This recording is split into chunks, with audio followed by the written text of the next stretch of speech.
এই ময়দানে হাজারো মানুষ আল্লাহ বলি হয়ে বিদায় হয়েছে, এই ময়দান থেকে দাড়ি রেখে বিদায় হয়েছে, মাথায় টুপি লাগাইয়া বিদায় হয়েছে, এই ময়দান থেকে পাক্কা সাচ্চা দিলে তওবা করে বিদায় হয়। আর আরাম রাস্তায় চলবো না, আর শয়তানি রাস্তায় কদম বাড়াবো না, আর ঘুষের ব্যবসা করবো না, সুদের কারবার করবো না, আল্লাহর কোরআনের পথে চলবো, আল্লাহর বান্দা হয়ে জমিন থেকে বিদায় হব। কারা কারা ওয়াদা করতে পারো? দুইটা হাত উঁচা করে আল্লাহকে দেখাও, আওয়াজ দিয়ে চিল্লা জোরে ডাকো আল্লাহ, জোরে বলো আল্লাহ, চিল্লার জোরে গাও, জবান খুলে বলো আল্লাহ।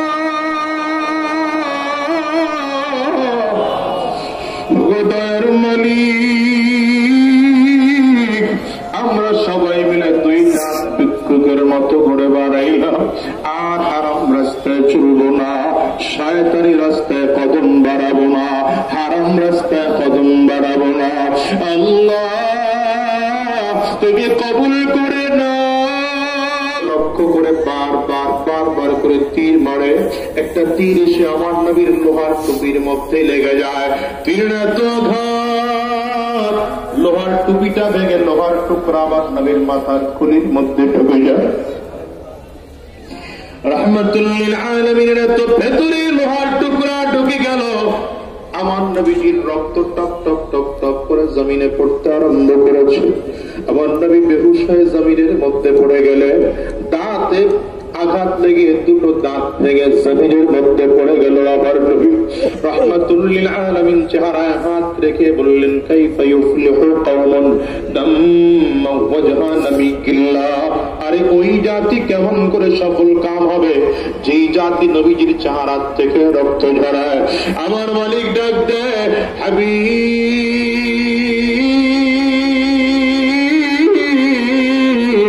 আপনার চেহারা হাত থেকে রক্ত ঝরে, আপনার মনে কি বড় কষ্ট। নবী আমার ডেকে বলেন, আপনার দিনের জন্য আমার রক্ত ঝরাইতে কষ্ট নাই, বড় ভালো লাগে, বড় ভালো লাগে। তায়েফের জমিনে রক্ত ঝরাইলাম, আমি নবী কাফিরদের বিরুদ্ধে বদদুয়া দেই না। এর করে গ্রামের মুসলমান রাহমাতুল লিল আলামিন তায়েফের জমিনে গিয়ে তায়েফবাসীকে দাওয়াত দেয়। একমাত্র আমার নবীর অপরাধ ছিল এক আল্লাহর দাওয়াত দেওয়া।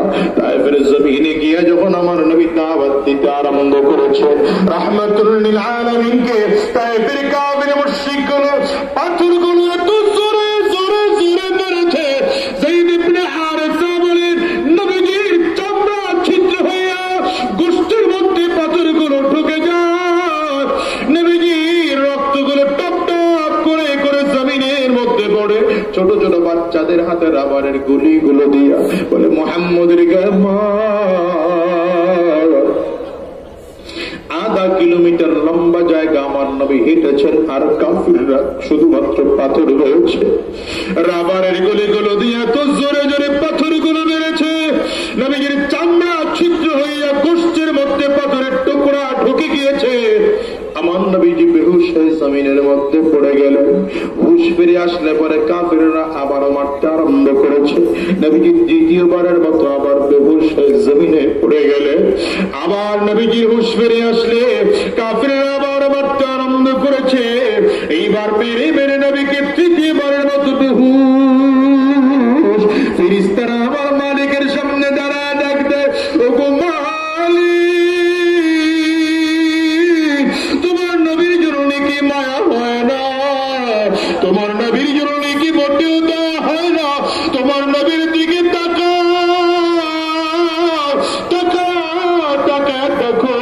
তোমার নবীজি বেহুশ হয়ে জমিনের মধ্যে পড়ে আছে।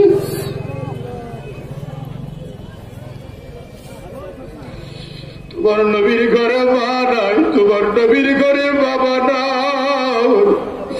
যুবকরে, আমার নবীর ঘরে তো মাও ছিল না, আমার নবীর বাবাও ছিল না। জন্মের আগে বাবা হারিয়েছে, রাহমাতুল লিল আলামিন জন্মের 6 বছরের মাথায় মাকেও হারিয়েছে। কুড়িগ্রামের যুবক তুমি বুঝবা না, কথাটা তুমি বুঝবা না। এই ভাড়া মজলিসে এমন মানুষ যদি থাকে, যেই মানুষটার ঘরে মা নাই, যেই মানুষটার ঘরে বাবা নাই, ওই মানুষটা বুঝলে মা হারানো কতটা যন্ত্রণার ব্যাপার। বাজান রে, আমি তো প্রায় বলি, আজকেও বলে যাই, আমি আজাদের ঘরে আমার মা নাই, আমি বড় এতিম। বাজান রে, আমার মতো কারা কারা মা হারিয়ে আছেন, হাতটা উঁচা করে একটু দেখা।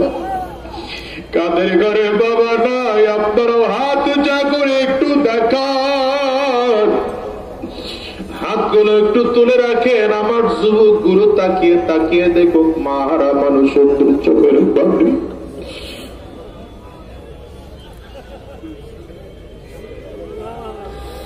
কলিজার টুকরা যুবকরা ময়দানের দিকে তাকিয়ে তাকিয়ে দেখ, এই মানুষগুলো হাত তুলেছে। কারো ঘরে মা নাই, কারো ঘরে বাবা নাই, কারো ঘরে আব্বা আম্মা দুজনের কেউ নাই। এরা সব মাহারা, কেউ বাবারা, কারো ঘরে আব্বা আম্মা কেউ নাই। বাসায় গিয়ে দরজায় টোকা দিলে মা তাদের দরজা খুলবে না। ও বাজান রে, এদের দিকে তাকিয়ে নিজের দিলটা একটু নরম করে গেল। রাহমাতুল লিল আলামিনের দিকে ফেরেশতারা দাঁড়িয়ে বলেন, আল্লাহ আমার নবীর দিকে তাকিয়ে দেখো, রাহমাতুল লিল আলামিন বেহুশ অবস্থায় আছে। আমার আল্লাহ ডাক দেয়, জিবরাইল বন্ধুর কাছে তাড়াতাড়ি করে চলে যাও, আমার বন্ধুরে গিয়ে জিজ্ঞাসা করো। বন্ধু যদি বলে তাইলে আমি দুই পাহাড়ের চাপ দিয়ে তায়েফবাসীকে বিদায় করে ফেলবো। জিবরাইল আমিন নবীর কাছে হাজির। পয়গম্বর যদি আপনি বলেন তাইলে পাহাড়ের দায়িত্ব ফেরেশতাদেরকে নিয়ে আপনার সামনে হাজির হলাম। আপনি বললে ফেরেশতাদের মাধ্যমে দুই পাহাড়ের চাপ দিয়ে তায়েফবাসীকে জমিন থেকে বিদায় করে দেব। তোমার আমার নবী চোখের পানিগুলো ফেলে কান্না করে আর বলে, জিবরাইল না না না, ওদেরকে মারবে না জিবরাইল, ওদেরকে যদি মারো আমি নবী কার কাছে গিয়ে দিনের দাওয়াত দেব? রহমতের নবী আমার কত মায়ার, আমার নবীর শরীর থেকে রক্তগুলো ফোটায় ফোটায় বেয়ে বেয়ে জমিনে পড়ে। খেয়াল করেন, মায়ের নবী নিজের চাদর দিয়ে রক্তের ফোঁটাগুলো মুছতেছেন আর ভাঁজ করে রাখে। নবীজির রক্ত জমিনের মধ্যে পড়তে দেন না, রক্ত পড়ে না আর জমিনের মধ্যে পড়তে দেন না, চাদরে ভাঁজ করে রাখে। যায়েদ ইবনে হারিসা কয়, নবী আমার রক্ত জমিনে পড়ে পড়তে দেন না কেন? নবী আমার ডাক দেয়, যায়েদ আমি নবীর রক্ত বড় পবিত্র রক্ত, এই রক্ত তায়েফবাসী না বুঝেই ঝরিয়েছে। আমার বড় ভয় হয় এই রক্ত যদি জমিনে পড়ে আমার আল্লাহ তাআলা রাগ করে ফেলতে পারে। নবীর রক্ত ঝরানোর অপরাধে তায়েফবাসী কোনোদিন ফসল দিতেন নাও পারেন আমার আল্লাহ। আমি এই জন্য রক্ত জমিনে পড়তে দেই না রে, যেন আমার কারণে তায়েফবাসী না খেয়ে মারা না যায়। ওরে কলিজার টুকরো যুবক, ওই নবীর কি চিন? ওই নবী আমার নাই। রাহমাতুল লিল আলামিন জমিন থেকে বিদায়, সাহাবায়ে কেরামরাও জমিন থেকে বিদায়, তাবিঈন জমিন থেকে বিদায়, তবে তাবিঈন জমিন থেকে বিদায়, উলামায়ে মুতাকাদ্দিমিন জমিন থেকে বিদায়, উলামায়ে মুতাআখিরিন জমিন থেকে বিদায়। এই বাংলার সিচুয়েশনে একটা সময় ছিল হাফিজ হুজুর রাহমাতুল্লাহি আলাইহি তোমাদেরকে দ্বীনের রাস্তায় মানুষকে ডাকতেন, আল্লাহর বান্দা জমিনে নাই। হায়রে সদস্য হুজুর রাহমাতুল্লাহি আলাইহি মানুষকে ডাকতেন, আল্লাহর বান্দা আজকে জমিনের মধ্যে নাই। চরমনায়ের ইসহাক রাহমাতুল্লাহি আলাইহি মানুষকে দ্বীনের দিকে ডাকতেন, আল্লাহর বান্দাও নাই। শায়খুল হাদিস আল্লামা আজিজুল হক রাহমাতুল্লাহি আলাইহি মানুষকে দ্বীনের দিকে ডাকতেন, আল্লাহর বান্দাও নাই। আল্লামা শাহ আহমদ শফি, আল্লামা জুনায়েদ বাবনগরী মানুষকে দ্বীনের দিকে ডাকতেন, তারাও এই জমিনের মধ্যে নাই। কুতুবুল আলম কালো নবী সৈয়দ আব্দুল করিম আল্লাহর বান্দা জমিনে নাই।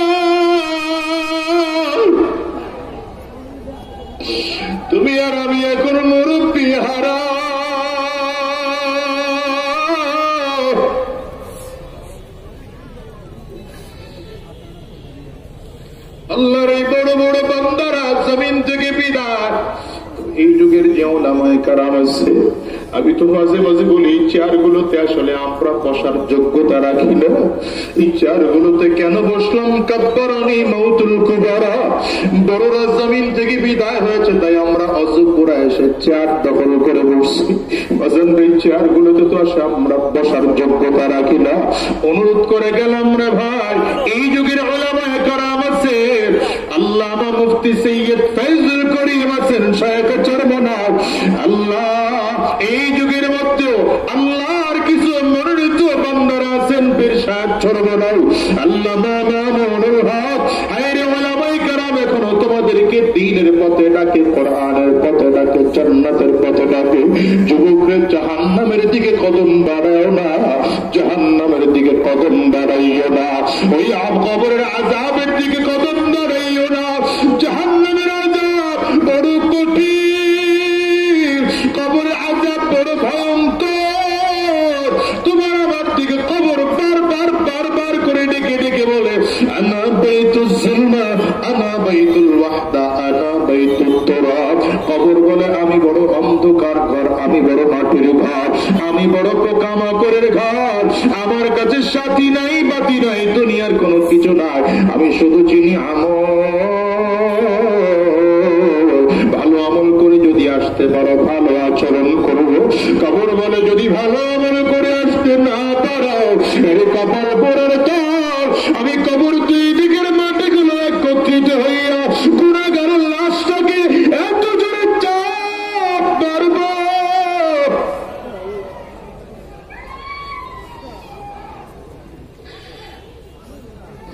একটা পাজরের হাঁটতে আর একটা পাশে পৌঁছাইয়া দেব।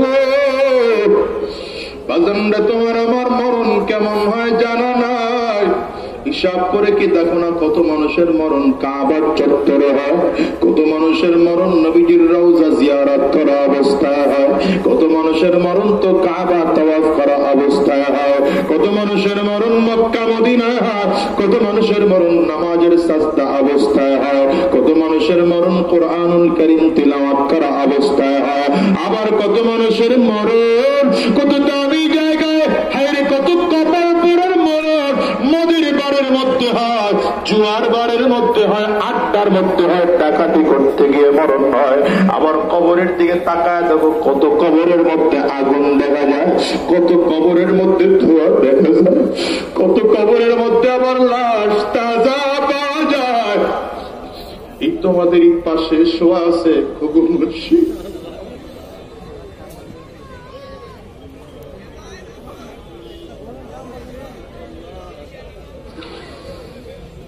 দয়ার মালিক, আমার কবরে না জানে কি অবস্থা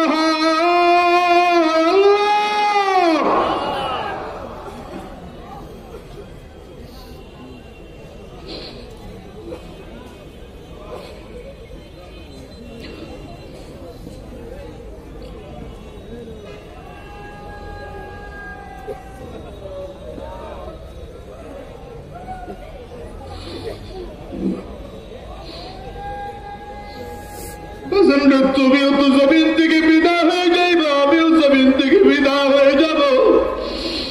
তোমারও তিনটা কাপড়ের কাপড় পরে কবরের মধ্যে শোয়া রাখবে, আমাকেও শোয়া রাখবে রে যুবক। তোমার কবরের উপরে বাস দিবে, আমার কবরের উপরে বাস দিবে। একটা বারের জন্য হিসাব মিলাও করে গেরাবের মানুষ। যে এখন আসার সময় আব্দুল মুমিন জিহাদি ভাই আমাকে দেখায় আনতেছিল, এই গগু মুন্সি যখন দ্বিতীয়বারে কবর থেকে উঠানো হয়, যখন তার লাশটা কবরটা ভেঙে যায়, দ্বিতীয়বার উদ্ধার করেছেন যিনি, তার মধ্যে একজন তিনিও ছিলেন বলে এত কাপড়ের কাপড় এত তাজা, মনে হয় যেন কাপড়ের কাপড়টা মাত্র দিয়া পড়াইয়া কবরের মধ্যে রাখা। তারাও মানুষ, তুমি আর আমিও মানুষ। আর মরণের ভয় কি কলিজার মধ্যে একটু ঢুকে না? যুবকরে কেমনে তোমারে বুঝাই বলো, কোন দুনিয়ার তালে করে আমার মালিককে বলে আসো। নবীর সাহাবী হযরত ওমর ফারুক রাদিয়াল্লাহু আনহুর মধ্যে জাহান্নামের কত ভয়, কাঁদতে কাঁদতে গালের মধ্যে কালো দাগ পড়িয়ে ফেলেছে। লোকজন বলে ঔষধ লাগা, বলে না না লাগাবো না, মালিকের সামনে কি দিয়ে দাঁড়াবো? আল্লাহ যদি জিজ্ঞাসা করেন সেদিন আমার মালিকরে বলবো আল্লাহ, একমাত্র তোমার ভয়ে, তোমার জাহান্নামের ভয়ে কাঁদতে কাঁদতে গালের মধ্যে কালো দাগ পড়াইয়া নিয়ে আসছি। আর হযরত ওমর যখন কাফির মুশরিকগুলো আঘাত করেছে, পেটের খাদ্য থলে কেটে যায়, হযরত ওমরকে জমিনে শোয়া দেওয়া, মসজিদে নববীর বারান্দার মধ্যে হযরত ওমর শোয়া, নিজের গালটা মাটির সাথে ঘষতেছে আর চিৎকার করে করে কাঁদতেছেন। নিজের নিজে বলেন, এরে ওমর তুই তো ধ্বংস, যদি তোর মালিক তোরে মাফ না করেন তাইলে তুই ধ্বংস। আরে কুতুবুল আলম কালো মানিক বারবার বারবার করে বলতেন, তোমরা গোটা পৃথিবীর মানুষ যদি আমার ঝাড়ু দিয়া পিটাও, যদি জুতা দিয়া বাড়ি দাও, আর আমার মালিক যদি আমারে বলে ফজলুল করিম তোরে মাফ করে দিও, আবার এই ঝাড়ুতে কিছু আসে আর যায় না। করে গ্রামের মুসলমান অনুরোধ করে যায়, 3 দিনের বয়ানের আজকে সর্বশেষ দিন, আমিরুল মুজাহিদিনকে পাইবা। গতকাল না আমি আমিরুল মুজাহিদিন পাইছ। এই ময়দান বড় বরকতি